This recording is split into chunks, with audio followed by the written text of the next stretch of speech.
to our event this evening as we celebrate the 60 years anniversary of the independence of Tanzania.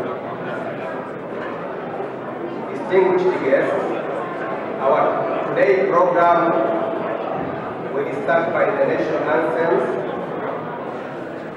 Thereafter, we have speeches from His Excellency Lieutenant General Yakubu Hassan Mohamed, Ambassador of the United Republic of Tanzania to Turkey. Then we have a speech from the guests of honor. After that, we'll be cutting the cake. Thereafter, we'll have entertainment from Tanzania Cultural Group.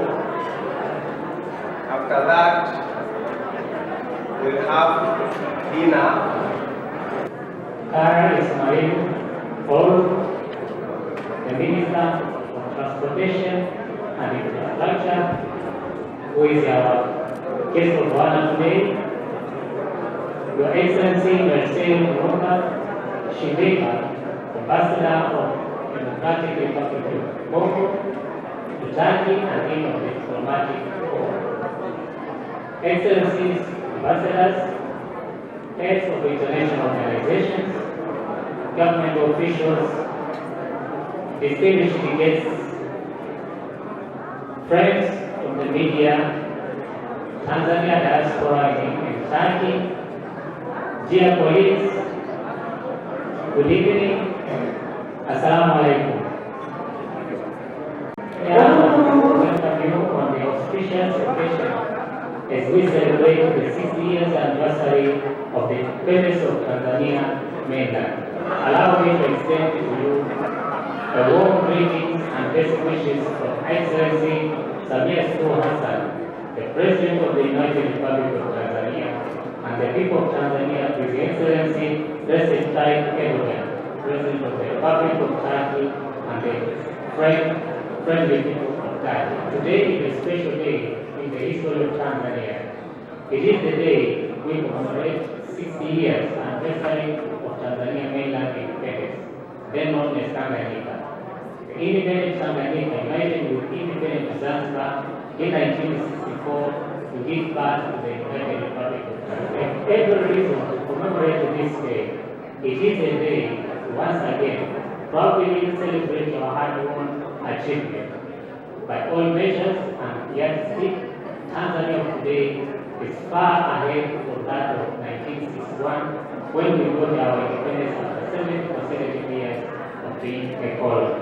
Excellencies, ladies and gentlemen, at the independence, the first president, Mwalimu Julius Kambarage Nyerere, inherited a country with less skilled and professional personnel. The whole country had less than 30 graduates, less than 1,000 kilometers of tarmac road in a country of about 945 square kilometers.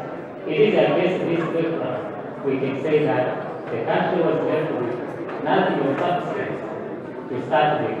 On top of that, the country inherited a divided country with 120 tribes and with an average lifespan of 38 years. Racialized and unequal. Years later, Tanzania is a nation, a vibrant democracy, politically stable, and having managed to bring together 120 tribes and one identity as Tanzanians and one language, which is Kiswahili. We can confidently say that we have every reason to celebrate as we believe that we've been able to build an independent, peaceful, and stable nation that has enabled us to make the political and economic reforms without slipping into stability and internal political stability we have achieved has been a foundation for the economic and social progress we've made. It comes as no surprise that in a span of 60 years, Tanzania has transformed from a developing country to a lower middle income country, raising the standard of living of its people. Today, the lifespan of Tanzania is 60 years. Notwithstanding challenges remain, we are yet to arrive to that level of development we wish to attain. What gives us satisfaction, however, is the country even greater heights. We believe if we have been able to achieve what we achieved in 60 years, there is no reason why we shouldn't achieve even more in 60 years. Guests of honor, excellencies, ladies and gentlemen, as we celebrate 60 years of independence of Tanzania, I'm pleased to see our two countries enjoying an outstanding bilateral relations found on mutual respect of sovereignty, equality of states, independence and self-determination of our people. Turkey has been our all-weather friend and therefore couples a special place among our international partners. On the same note, the government of the United Republic of Tanzania records with great appreciation the continuing contribution of the Turkish government towards improving health, education, and water sectors. The Turkish International Development Corporation and the Coordination Agency and the Maripa Foundation have been the benchmark for this investment. Turkey has been one of our close and reliable partners. It has been one of the countries supporting Tanzania's industrialization drive through Turkish investors in the investment in Tanzania economy. May I take this opportunity to welcome more Turkish investors to come to Tanzania, investing in a number of sectors being agro-processing, pharmaceutical, infrastructure, blue economy, construction, tourism and hospitality industry, manufacturing, renewable energy, mining, and tourism sector. I'm happy to note that the number of tourists from Turkey is increasing year by year.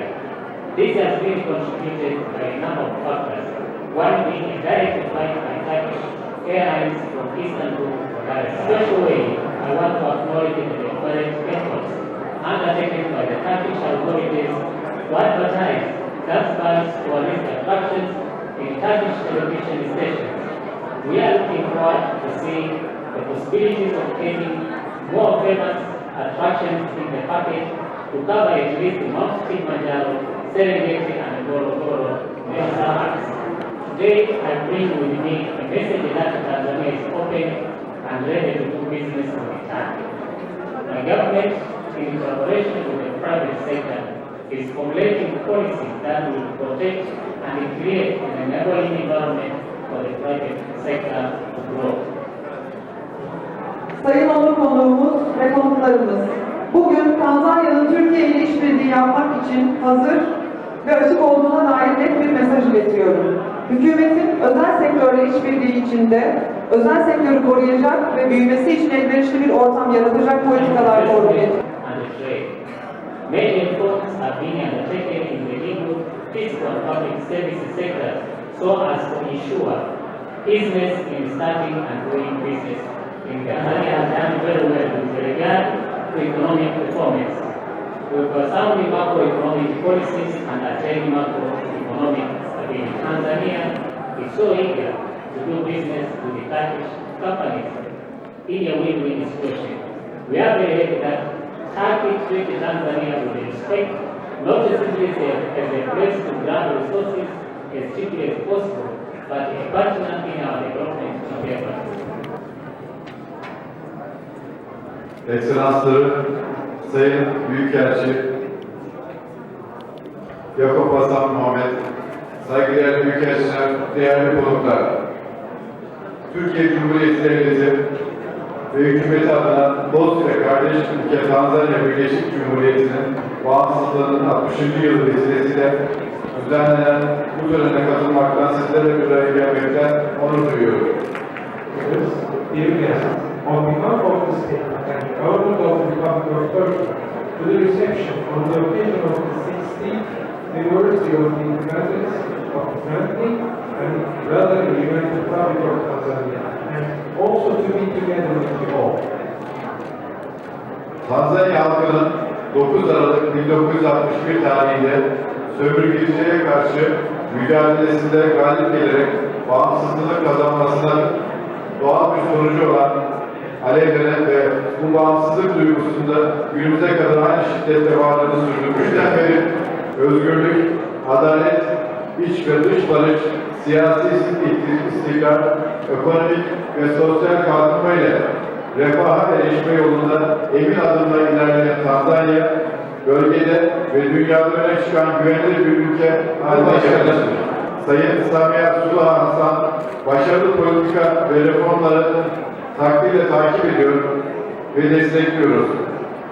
Sınırlar içerisinde sağladığı barış ortamıyla Tanzanya, çevresine ve tüm kıtaya esin kaynağı olmaktadır. 1979 yılında Darüsselam'da Türkiye Büyükelçiliğinin açılmasıyla temeli atılan Tanzanya-Türkiye ilişkileri, ülkemizin Afrika kıtasına yönelik stratejik politikaları ve bu politikaların Tanzanya'nın küresel camiada artan etkisiyle bir araya gelmesi sayesinde gelişmekte ve İstanbul'da, Ankara'da Tanzanya Büyükelçiliğinin açılması, dostluk ve işbirliği üzerine inşa edilen ilişkilerimiz açısından önemli bir dönüm noktasıdır. Başkanımızın 2017 yılında Tanzanya'ya yapmış olduğu tarihi ziyaret ilişkilerimizde çok önemli bir dönüm noktası teşkil ediyor. İşbirliğimiz temelinde somut, geleceğe yönelik ve yeni bir rota çizilmesine sağlamıştır. Aramızdaki ticaret hacmi 2003'te